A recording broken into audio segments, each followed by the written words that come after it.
So, good morning, everyone. Thank you all for joining us this morning with another webinar that we're hosting. Today we have David Nemeth from Trend Forward with us. He's going to be talking about trend forecasting, and especially talking about what you can do and helping you out with how you run your business and how that's affected by these times, obviously with COVID-19 and everything. So he'll be doing a short presentation, and afterwards, that's what we really want to focus on. There will be a Q&A section, so you can ask him all kinds of questions. So anything that you're struggling with, Dave is an expert in these type of things. He also helps a lot of businesses predicting how the changing times will affect their business. And so he's been generous enough to help us out today. We're doing this webinar through Zoom, so those of you who've joined us before, you'll be familiar with how it works. If you're not, basically, David will be speaking, and if you have any questions, there's a button at the bottom called Q&A. You can ask your question through that, and then I will make sure they get to Dave, and he'll answer them as soon as they come in. We may not answer all of them immediately, so if you don't see your question being answered, just be patient, and we will get to all of them. Yeah, from my side, the webinar will be recorded. I will be the host, so if you have any questions, you can just reach out to me, and I'll help you out. And having said that, I'll give it off to Theresa, and she can introduce Dave, and we can get started. I actually think you've done the introduction quite well. Morning, everyone. Just to mention that we are, Giel and myself are from Global Network Group, and the presentation is hosted basically by the ICR register, which is for coaches, and the ADR register, which is for mediators. But we do have people joining us today that are not in this industry at all, and we're quite happy to have them aboard because Dave is someone that can speak to any industry. So I've known Dave for a number of years. I've been following him. He's very much a guru in South Africa in trend forecasting, as well as forecasting very interesting things. He spoke, for instance, on the fact that he could not see that Econ would be able to be going on in the way that they were going in South Africa, and we've seen the fallout not too long ago. So we approached Dave and said, please, can you work on something specifically for our industries, but also that's in general enough that anyone that joins would be able to take something from and go and build on and maybe think a bit differently and more innovative once he's done. So we are really happy. Dave is one of my gurus that I follow religiously on his page. He has a lot of podcasts and short little video blogs. So please go to his page. You can get the detail from us on Facebook. And he, as I say, it's very interesting to listen to what he's saying because he just gets you to think a bit differently. And I hear the new word is pivot, and I see my dog's tail in the corner there. But in any case, pivot is the new word. So I don't know if he's going to be talking about that, but I'm really looking forward to hear what he's saying. Thanks, Dave. Thanks, Theresa, and thanks, Giel. Thank you to everybody that has joined us. Is my sound okay there, Theresa and Giel? Okay, I just wanted to clarify that. And thank you very much for the introduction. Am I able to, I'm going to share my screen as I do have a presentation. Yes, at the bottom, there'll be a share screen button, and then I'll just check it. Yeah. Right. Can everybody, okay, is that all good? Yeah. Right, so first and foremost, I hope that every single one of you that have joined are keeping well. It's exceptionally challenging times. And what we do is we analyze the direction in which things are headed. We certainly, when we, sorry, I'm just trying to figure, oh, there we go. What the strangest part for me is at the beginning of 2020, everybody was motivated.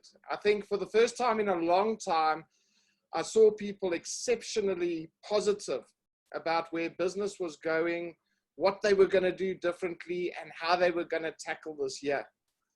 We talk about disruptions in business, and generally that is a business that does something completely different to everybody else. And we've all seen the examples of things like Uber and Airbnb. and they disrupt the way other businesses have done things just normally in the past. None of us expected a global disruption which came in the form of the coronavirus. And without a doubt, it has affected every single one of us. I don't think there's a person out there, whether they are making money or not, that is not the only driver. It has affected everybody on an emotional level, on a physical level in many cases, and obviously in a financial level. And I think what we need to understand is a lot of people are talking about where the future is headed, where we are going. The bottom line is things are going to be different. We are entering a new world. Everything we do is going to be different. Reactions are going to be different. Firstly, there's been a big global business impact. It's going to take years, excuse me, years for us to come out of that. Some businesses already have not survived. They've gone under. And I'm sure every single one of us is feeling it. And it's very, very difficult dealing and getting through the day, reading all these stories about businesses that are going under, stores that possibly won't open again. And let's just take it to another level. People that can't even put food in their mouths over this point in time. We never expected anything like that. We were always concerned about the rand dollar and where we were positioned and our economy.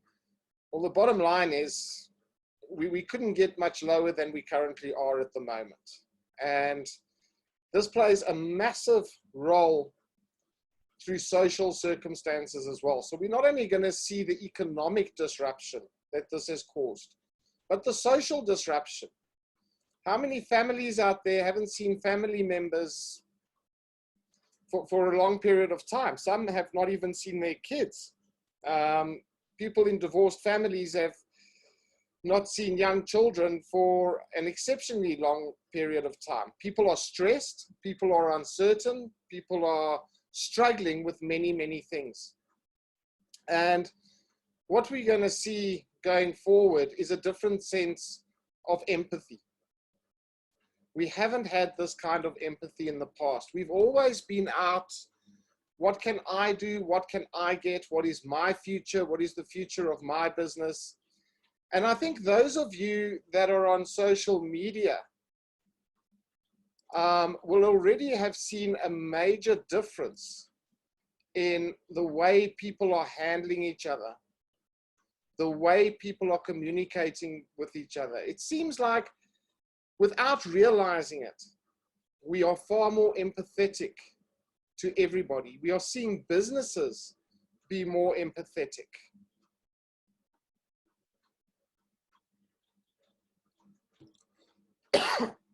Excuse me. And we need to bear this with whatever we do, especially in the businesses that we run. We cannot just advertise, we cannot promote ourselves the way we did in the past. This empathy is going to play a major role, and it's something that's going to continue. We have to think about other people. So empathy is going to play a big part going forward, and it's going to change not just the way we think, but it's going to change many industries as well. So let's have a look into the future. We keep hearing a lot of buzzwords. Theresa mentioned just now how we have to pivot. And although we don't talk about pivoting in this presentation, that is a mindset. And anybody that thinks that we can carry on the way we carried on before is mistaken. So there's a lot of theories about what's going to happen in the future, but that is a certain. It's time for what they refer to as the new normal, and it's going to play a major role in every single aspect of our lives, our business, and our families. And of course, other things like education, healthcare. So what I'd like to give you some advice first and foremost is there is so much fake news out there. In fact, I read 4 or 5 posts today just about when certain announcements were going to be made, and all of them were fake. Do yourself a favor with whatever you are researching, and I'm sure you're on social media a lot. Please identify where these sources of news are from. Because at the end of the day, the more you take in this fake news, is going to create this personal anxiety. And we're seeing it across the board. I'm seeing exceptionally stressed people at the moment, people that are getting besides themselves because they've heard of something or they've seen a news report and it is 100% fake, or the facts are not true. Why people are doing this, I don't know. I mean, it certainly has been going on way before we had this disruption. And I've always said, be very careful of what you take in. Be very careful about what you spread, because at the end of the day, that is a direct reflection on you as a person, your services, and you as a business. Everything changes, nothing will stay the same. I think that quote has never been truer, and we have to be adopting a different mindset. We've always said, step out of your comfort zone. Well, guess what? Unfortunately, you've just been forced out of your comfort zone. Okay, there's no more stepping out of it and living on the edge and doing things differently. You have been forced out of your comfort zone, and you have to deal with that. We are forced to innovate. And amazingly, I am seeing a lot of companies, both in South Africa and abroad, that having been pushed to do this are coming up with the most incredible things. And excuse me. So in the medical field, we're seeing a lot of innovation taking shape. We've got every second person selling medical equipment and all the rest. I'm not really talking about that, but real innovation. People are reimagining that one day, when air travel starts again, something as simple as that is not going to be the way we have become used to. This social distancing is here to stay, whether we like it or not. They might allow events of 100 people or more. They might allow events down the line of 20,000 people. But you tell me, with what has happened here, are you going to be comfortable going and being in these crowds again? And this is what we refer to as consumer attitudes. Our own attitudes change due to circumstances without even really realizing it. You're not going to feel comfortable flying on a plane when somebody is so close to you. So expect sharp rises in air travel and those kind of things. It's not about the air travel so much, just about how it affects every single organization and every single thing we do. Religious gatherings. There's another one. They are going to change. We are already seeing some very innovative leaders of church groups and other religions that have taken this to a virtual level. Here's a guy in the States that's actually made it quite fun, and people can choose their own avatar on a Sunday, and they attend these on their computer as if they were actually as close as possible to speaking to people and interacting with other people. We're going to see the rise of things like telemedicine. Apparently, there has been something like an 81% increase in people ordering medicines online because they are forced to, getting hold. I've seen already here in South Africa, many doctors are saying, Zoom us and, you know, we can discuss what your problems are at the moment. I mean, let's be realistic. How often you go to a GP and they hardly look at you and they prescribe medicine? Why can that not happen online? How do they take your pulse? Well, if you've got an iWatch or a smart device on your arm, it can go straight through to an app on their side, and they can even see all those kinds of readings. So if something like the medical profession, a whole percentage of it can go online, there is no business that cannot. We're going to, and this is something I think we're going to see a lot of, where the old becomes new again. People are not going to want to go to cinemas. So we're seeing restaurants overseas convert their parking lots, as well as shopping malls that people aren't frequenting as often, into drive-in cinemas. The return of the roadhouse. We're going to see a return to localization, people that support their local economies. I think whether we are here, whether you're in the Netherlands, whether you're in the United Kingdom, we are going to look at product that has been manufactured close to us and support that. This whole thing of boycotting China and all those kind of things, we will always order product from China. But I think we're going to see a move towards people supporting local. And that is going to be a general mindset. That, again, is a consumer attitude that is going to change. We have to be agile in everything we do. We cannot be set in our ways. And I think a lot of us have got used to doing something in one way, and we're not agile. It's very, very difficult. And it's not just age that plays with it. I'm seeing boomers that are coming up with the most incredible stuff. I'm seeing millennials that are so set in their ways, they're battling to adjust. So it's certainly not an age group. It is 100% a mindset. Your workspace is going to change. Those of you that think we're going to go back to offices and the way we worked before are 100% mistaken. If we do, there is going to be some serious legislation in how close we can work to each other, how we have meetings. Why do we need physical meetings, even if it's arbitration, whatever it is? Why do we need that? We have new things that we are able to use, and companies all over the world have proved that this really does work.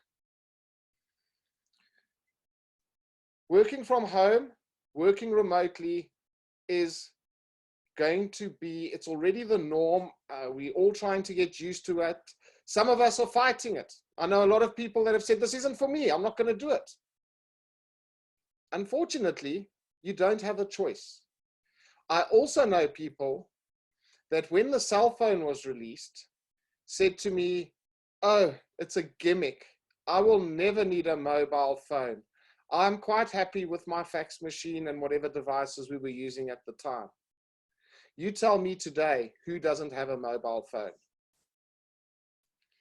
So we have to embrace this technology, and we cannot be scared of it. Every single thing that you do now, you're going to have to do digitally.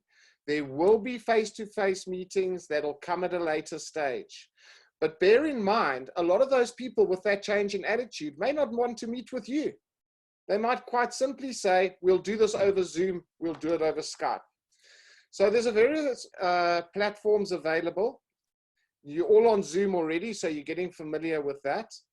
But there is the Skype platform as well. Have a look at it. Have a couple of these in your ammunition, you know, because if somebody says to you, can we have a Skype call? You don't want to say, oh no, I only use X, Y, and Z. Obviously there is Zoom, and any of these programs, it's very, very easy to just go onto YouTube and get a quick tutorial.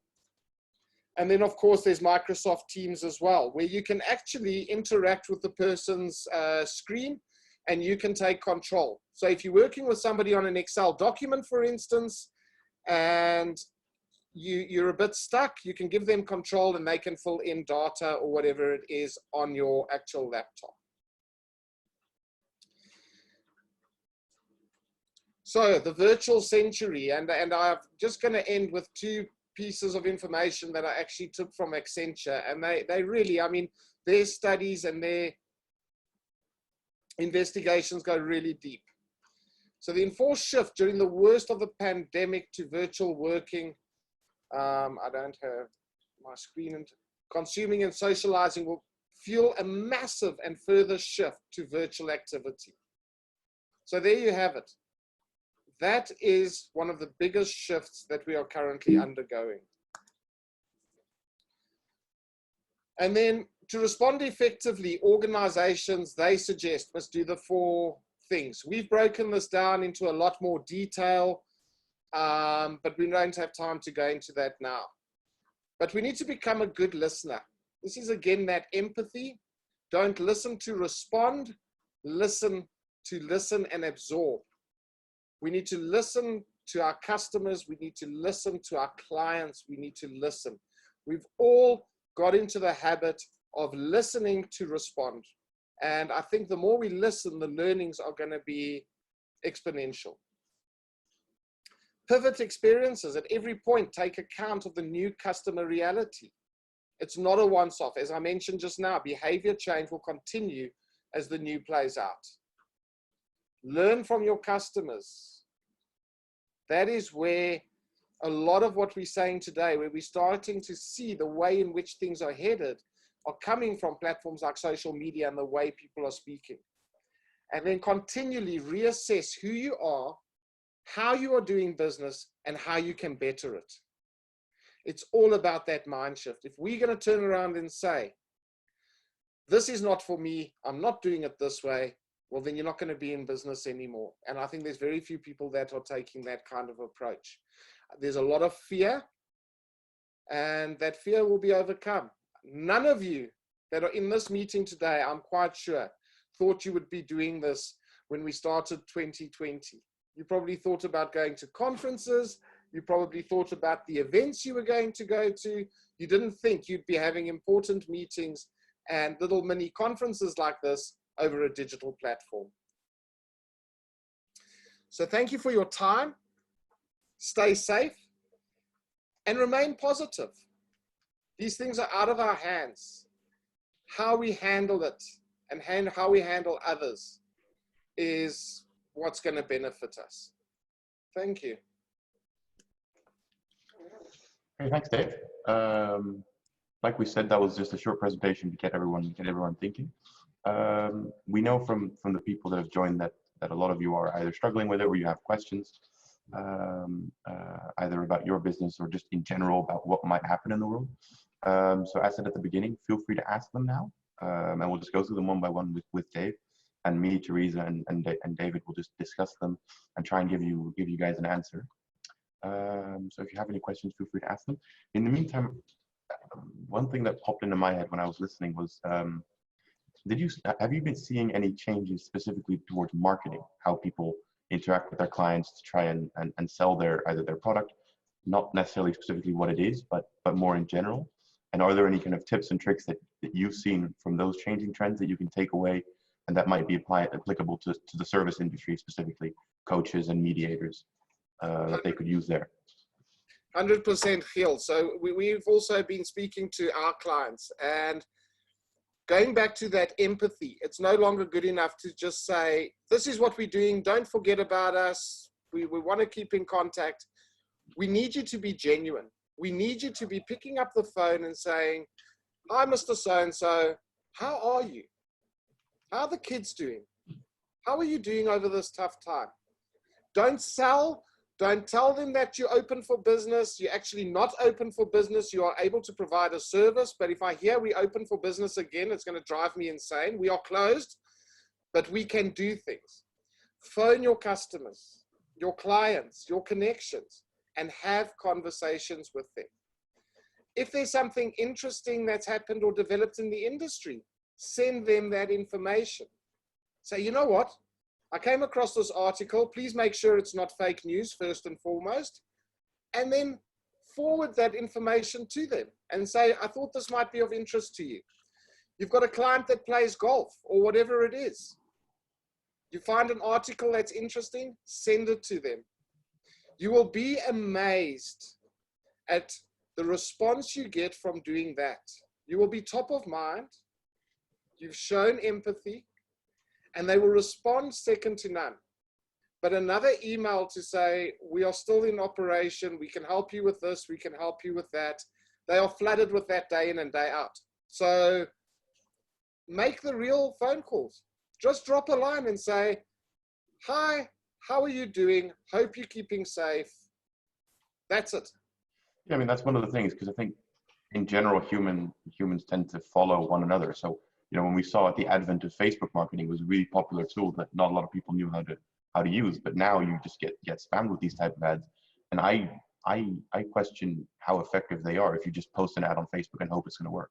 You know, you now need to put in extra work, and so it's, you know, that's staying ahead of that curve, because a lot of people tend to follow. I think that's good advice. And Aletta asks, are there any pointers you would look at for digital marketing? So any pointers that you could give her? So digital marketing is still very, very strong. I mean, even with our clients, we do a lot on Facebook, we do a lot on LinkedIn, we do a lot of things through those mediums. So it certainly works, but the messaging has to be key. What I can suggest is, and there's so many platforms at the moment, is do your own little podcasts. Record yourself on your phone with a message saying whatever that interest is, instead of just doing a post. And you might hate the fact that you've got to sit in front of a TV. I have a radio show and I hate the sound of my own voice, but I really don't have the voice or face for radio or TV. But anyway, get out of your comfort zone, set your phone up, do a little podcast, tell people about your industry. That kind of marketing is highly effective. And then obviously through digital marketing, if you're on LinkedIn or one of those platforms, post some thought leadership. Thought leadership doesn't always have to come 100% from you and be your original content. But what you can do is share relevant content from the industry with people on LinkedIn and all the rest. It's all about authentic content and trying to be as real as possible.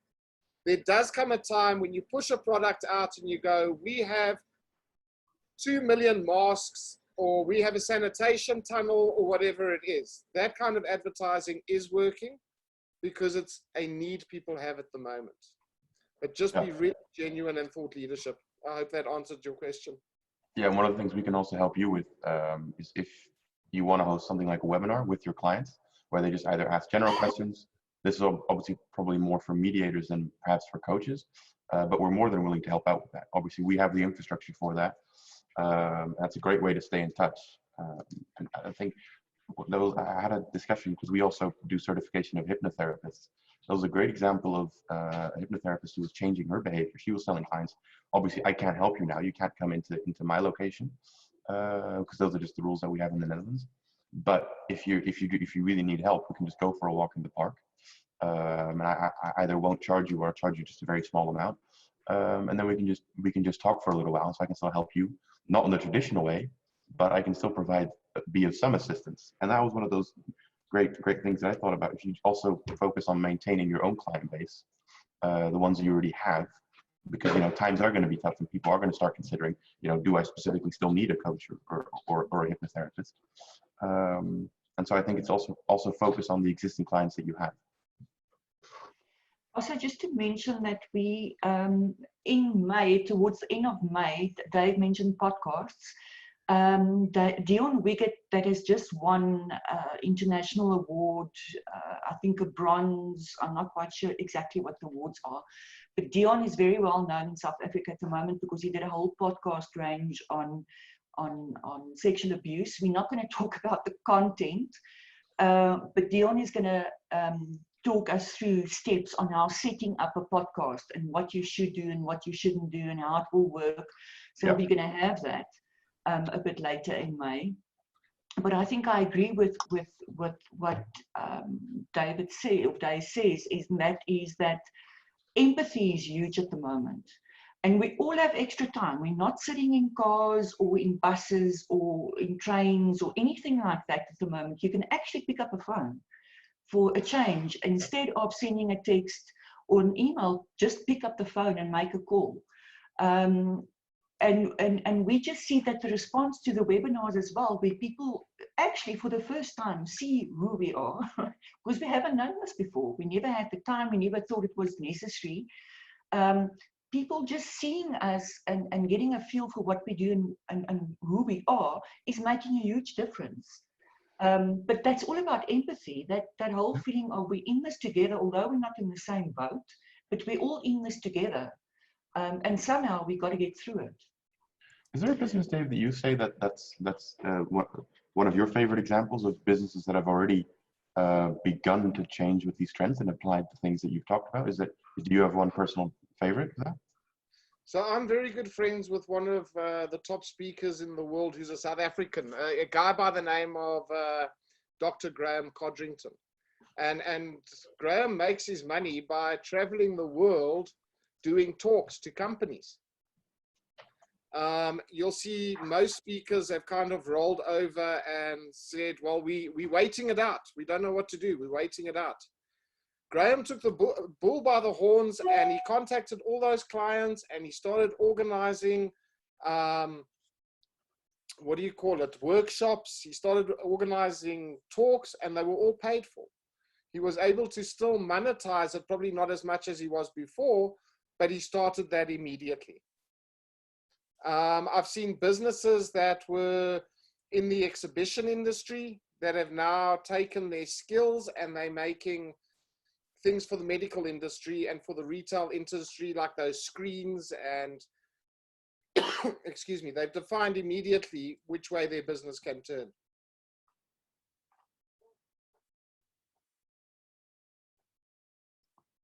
And I think there's a lot more as we go. When you start to keep a close eye on it, a lot of people have tried things. Some haven't worked, but a lot have tried it and they're doing exceptionally well. You got a question, Phil? Yeah, we have a question. We have a question from Yvette about using platforms, either Skype or Zoom or even Microsoft Teams, and using that on the cell phone. Obviously, she's a mediator, so that's perhaps a somewhat more intimate style of communication than just sales or interacting with your clients, because you also have to read body language. But have you noticed differences in when people use their cell phones with these type of video conferencing tools on their laptops? Is it less effective? No, Zoom, I've had a lot of meetings over Zoom where people have used their mobile device and it's been exceptionally clear and exceptionally effective. So don't let that hold you back. All of these platforms, including the Skype sessions, the Zoom sessions, they all work exceptionally well on a mobile device. Yeah. And just to make sure that your client does not need to have a Zoom subscription to be able to join in. So as long as you have one, then you can just send your clients a link, and then it's perfectly, Zoom works fine with that. We've obviously talked about forecasting trends and some specific examples and some good questions, so please keep those coming.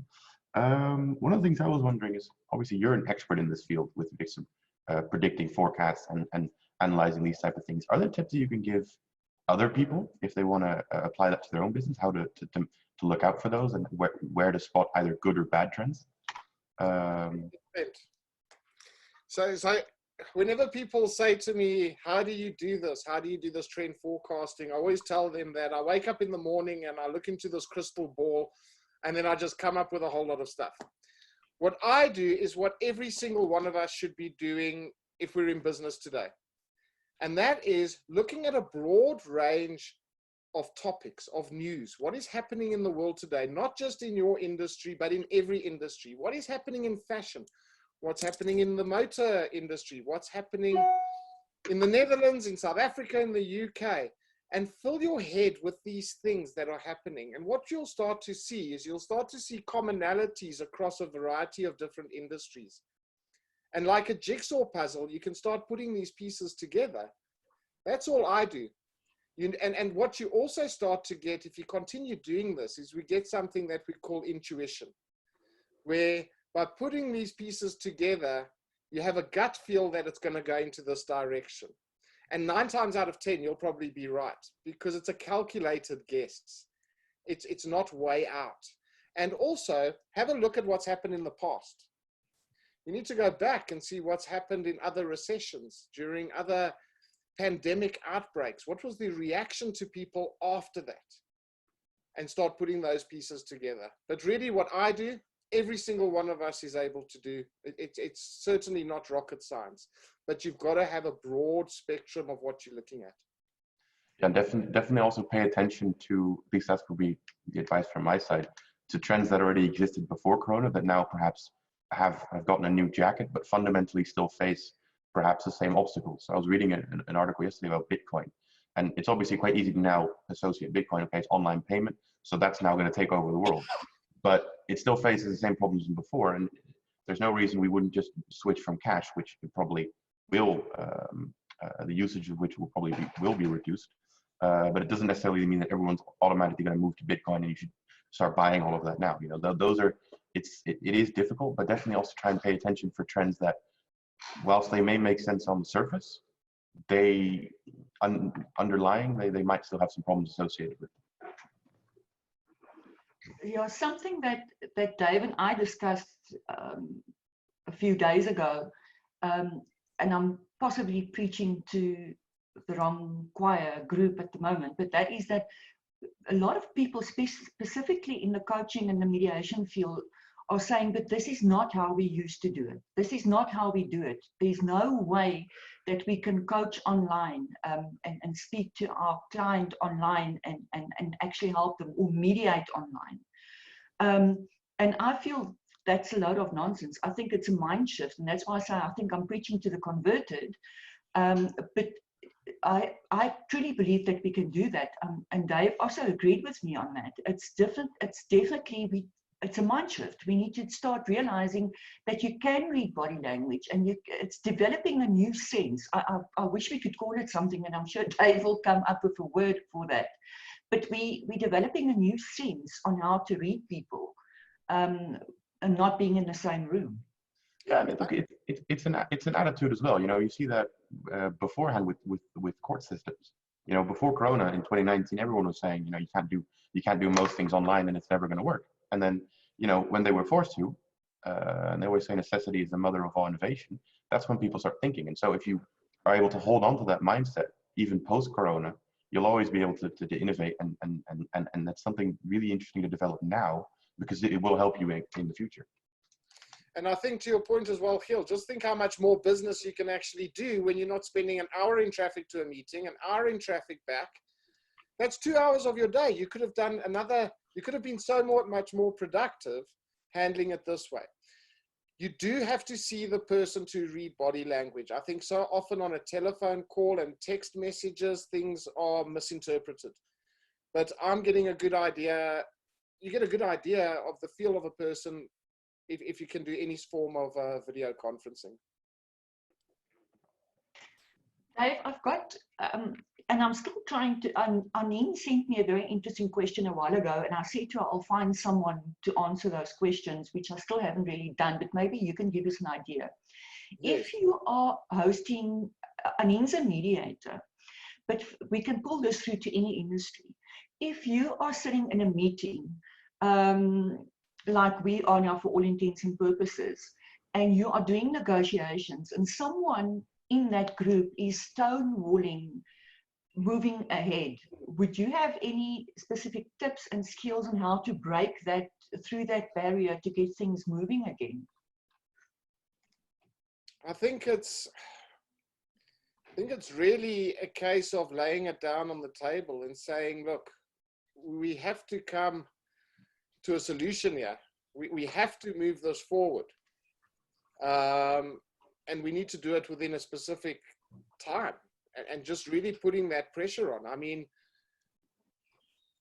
that's the bottom line. It's virtually the same skills that you would use sitting around a table in general, in the old days, you know. You know what? Set the meeting up. There's a specific time limit to a meeting. I think that is key. We have an hour-long meeting. We have a 2-hour-long meeting. I need you to come to a decision. This meeting is ending at such and such a time, exactly as you would in a physical meeting. There shouldn't be a difference. And I think anything online, it goes even further. It's dress the part, look the part, as if you were going to a real meeting or as if you were presenting. I've seen some horror stories of people that have been on some forums we've been on that are in their pajamas. I mean, if you've got your video camera on, handle it in as a professional manner as you would in a physical meeting, and you would handle that situation exactly the same. Yeah, that, you know, I need to practice what I preach. So that actually happened to me on Monday. One of our training providers asked me to join and just pop in, you know, and listen to what he was saying. But I didn't realize, I didn't think that it would be a video conference. So I didn't activate my video, but he sort of forced me to activate it. And I mean, I was looking okay, but my hair was tied up. And it was, you know, I didn't feel comfortable. I could have looked a lot better. But yes, we need to be prepared, you know, it's which a lot of us aren't. No, 100%, if possible, yeah. Yeah, I see Anine is saying, so she says putting pressure will be a technique to use. Something that I also read, an interesting article, maybe you've read it as well, Dave, by Mandy Wiener on the Stockholm Syndrome. I haven't. I actually saw it. Actually came up. Something came up in my feed, and I haven't. I think it was yesterday. But yeah. Mandy is a well-known journalist, and she wrote an article, and it goes back to what Dave was saying as well, is that we're getting used to the changes now. So it doesn't mean that we're going to change back to the way it was before. We're going to start sticking to what we're experiencing now. 100%. Yeah, and she calls it the Stockholm Syndrome, which we all know what it means. And it's all that thing of getting used to everything that's happening, getting used to doing it digitally, not going out, social distancing, and she went through the whole list. And she's also now referring to a new phrase, and that's BC, which is before Corona. Okay. Yeah, so that was an interesting read, and I think that's what Dave was also saying. Don't think anything is going to go back to the way it was, because it's not going to, whether it be fear-based or whether it just be comfort. Yeah. Mine would be a lot of comfort as well, in that you can actually do a lot in your own space. There was something else. Oh, you spoke about comfort zone, Dave. And comfort zone, all of us love being in the comfort zone. So now the coaches and mediators that are on this call now have all been kicked out of those comfort zones. What sort of strategy would you think, or personality trait, should they be looking at to move to a new comfort zone, or never get to a new comfort zone? I think it's to never get to another comfort zone again. It's continually trying to be agile. So we've had this major disruption. Continue in the back of your mind, what am I going to do when the next disruption comes, or if there's another disruption? Because quite frankly, it's going to be disruption after disruption after disruption. And we've got to have that agile mindset of just taking things as they come and looking at new ways of doing it. True. Yeah, definitely. So does anyone have any other questions? You can feel free to always ask them below. And otherwise, I have one more thing, and then we can just slowly start rounding off. Because you were talking about fake news, and it's not necessarily specifically to forecasting trends or anything, but I think it's an interesting topic because it's in everyone's lives. Because when you're talking about it, I kind of started thinking about the financial bubble in 2008, where banks started issuing more and more risky loans. And I can kind of see that same trend with regards to fake news, because when it started off with online publications, you know, when the big news agencies initially started going there, it was just like your regular newspaper. And then you started getting more and more, you know, catchy headlines to try and grab the attention. And so that it kind of seems to be snowballing now into, okay, because it seems to be from a commercial perspective, we want headlines, you want clicks, you know, you want that advertising revenue. And so you think of more and more either crazy or just outright false stories that confirm a group or a subsection of people's beliefs in order to get those clicks. And so do you think that there's a kind of, like with 2008, an explosion moment where the bubble will stop? Or is there something that can be done to prevent that? Or have you seen good initiatives that kind of take control of that narrative? Unfortunately, it's just an escalating problem. Fake news is just escalating out of control continually. It's up to every single individual. It's not very difficult to go and find where that news source came from. or to look at alternative articles.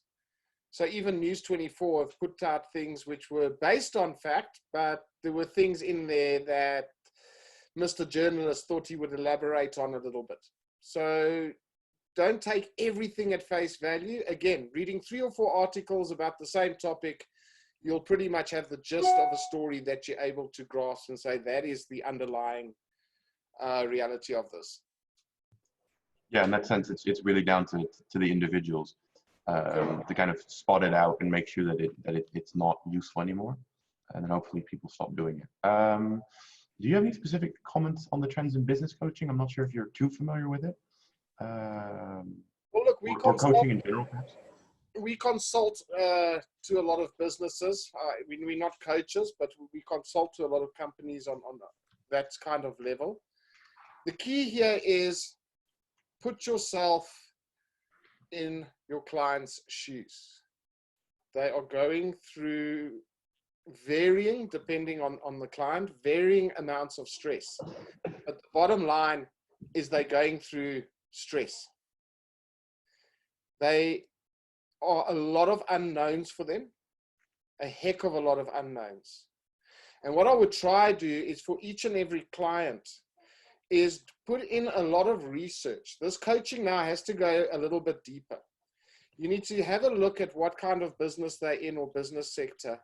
And you've got to research like mad, success stories of similar industries internationally, or other businesses that have adopted an approach that has been quite unique, that has worked. Because what I'm finding is people want some sort of evidence. We're so scared. We don't know where the next money is coming from. We don't know how long we're going to be able to keep our staff. So we find that great stories are very motivating. So spend the time researching what people are doing in similar sectors. And I think if you start addressing those points, the confidence in that actual person is going to grow immensely. Okay, there's an interesting question from Bianca actually about the medical sector. So she is, I think, a medical representative, and companies want their staff to go back to work as of Monday the 4th. So I'm assuming that's next week probably. But hospitals and doctors don't want to see reps as they're seen as carriers. So probably, there's a stigma around them where they may be seen as contagious with the virus.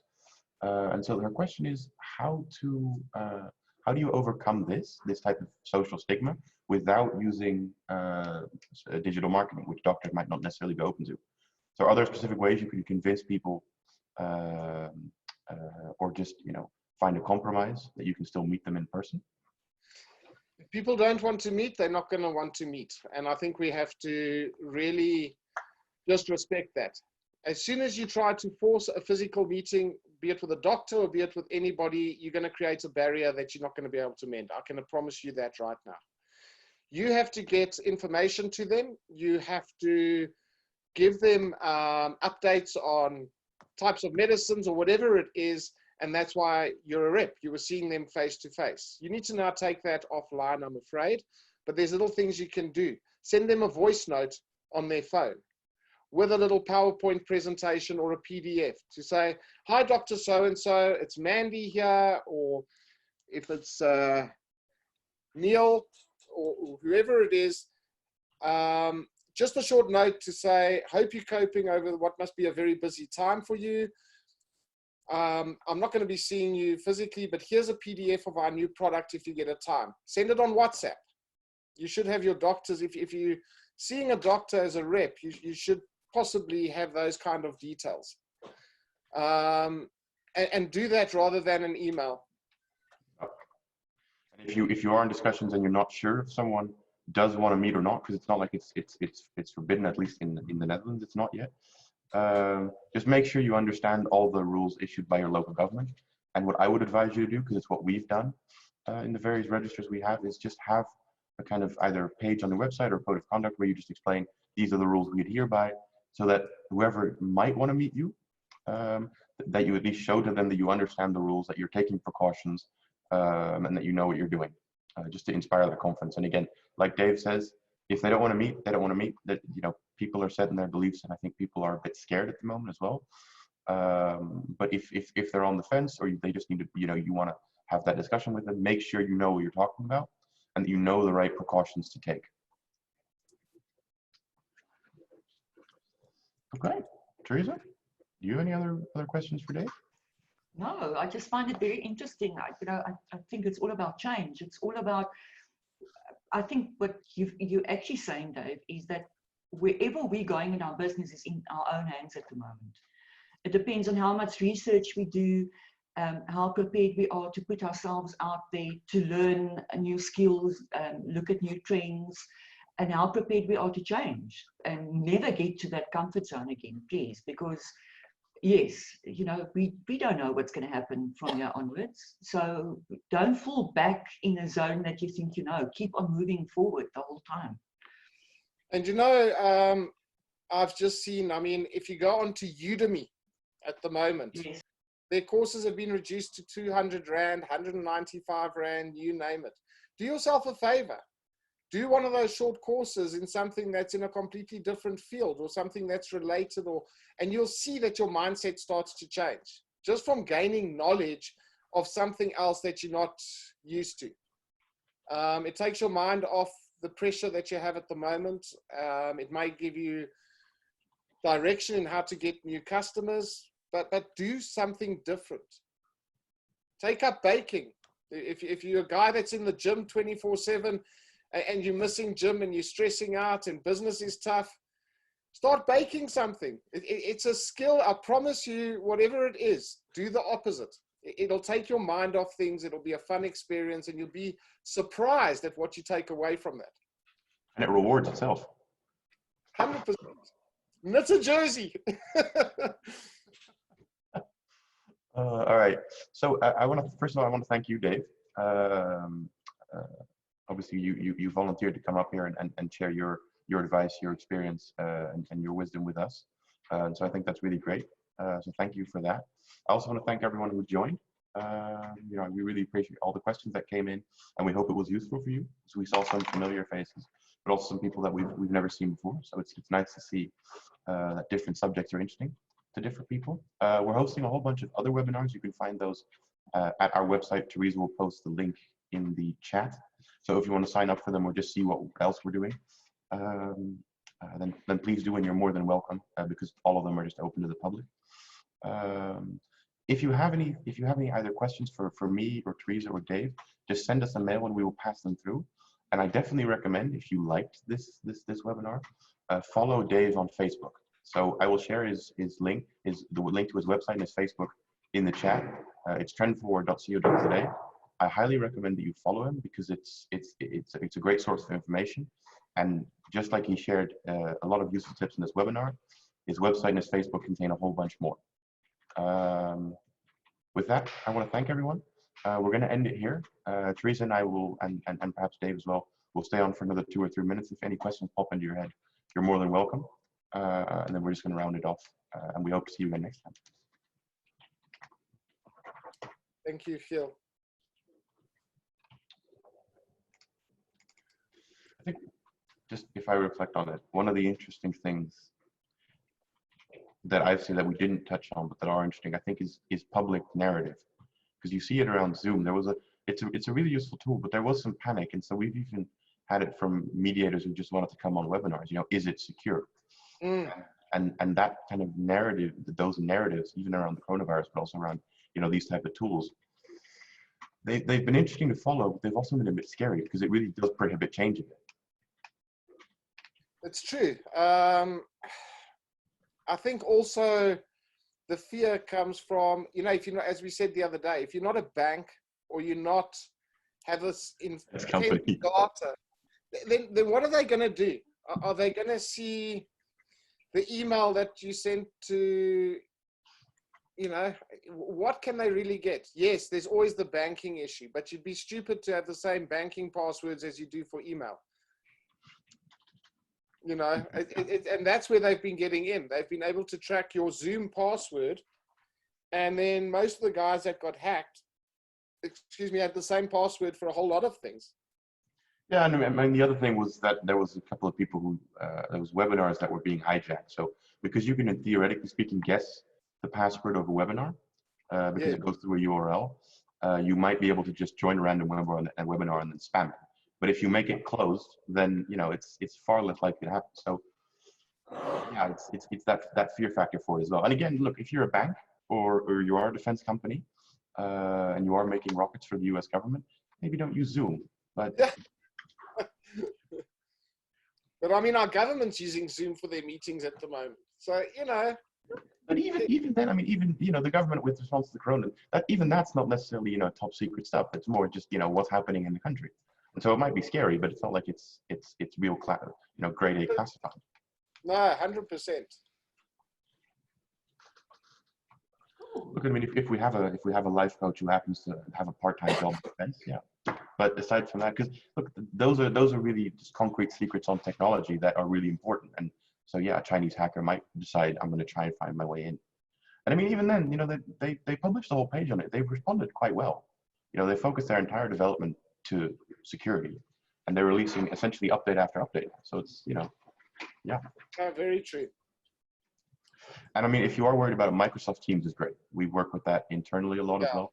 And I think because it's more internal and it's less focused on the webinar scene. It probably has more security built in, so you can't guess the links of webinars and everything. And it's also a really good tool. I'm not sure how expensive it is. It's not that expensive either. It's not that much at all. No. I mean, in general, most people have Office 365, so yeah, it won't be that expensive. Okay, I think we've run for an hour. I really want to thank you, David. It was a pleasure having you, and it was really insightful. If anyone has any other questions, feel free to mail them, and otherwise we're just going to round it off here. Oh, Neil just said it's 100 rand per month for Teams. That's not that much. And if you can buy them with, if you have Outlook, typically you'll get discounts for it, right? So with Microsoft, if you have Outlook and Word, then you'll get a discount subscription for Teams. That's kind of how they do it. Okay, thanks everyone. We're going to round it off here. Thank you everyone, and stay safe. Have a good day. Thanks. Bye. Bye.